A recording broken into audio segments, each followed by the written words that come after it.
பெண்களை போற்றும் விதமாகவும் பெண்களை பிரதிநிதித்துவத்தை உணர்த்தும் விதமாகவும் தான் ஒவ்வொரு ஆண்டும் மார்ச் 8ஆம் தேதி சர்வதேச மகளிர் தினமா கொண்டாடுறாங்க. மகளிர் தினம் ஏன் கொண்டாடுறாங்க, அதை உருவாக்கினவங்க யார் என்பதை பத்தி ஒரு தொகுப்பா பார்க்கலாம். சூரியனின்றி பூமி சுழலாதுல, அதே போலதான் பெண்களின்றி இந்த பூலோகம் இயங்காது. ஒரு காலகட்டத்துல பெண்கள் அப்படின்னாலே அடிமைத்தனமா பார்க்கப்பட்டுச்சு.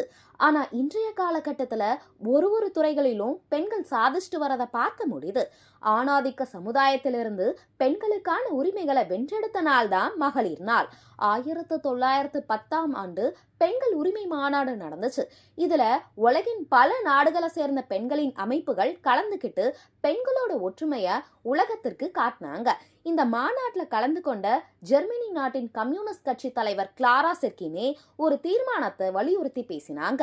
அந்த தீர்மானத்துல முக்கிய அம்சமா மார்ச் மாதம் 8ஆம் தேதிய மகளிர் தினமா கொண்டாட வேண்டும் அப்படின்னு ஒரு கோரிக்கை வச்சாங்க.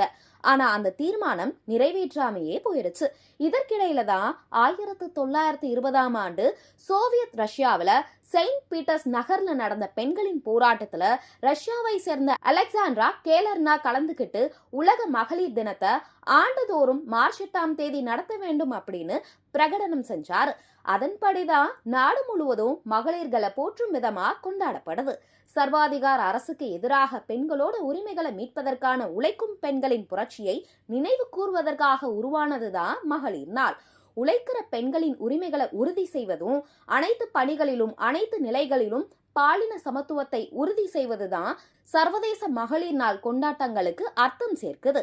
மங்கையராய் பிறப்பதற்கே நல்ல மாதவம் செய்திடல் வேண்டுமம்மா அப்படின்னு சும்மாவா சொல்லிட்டாங்க.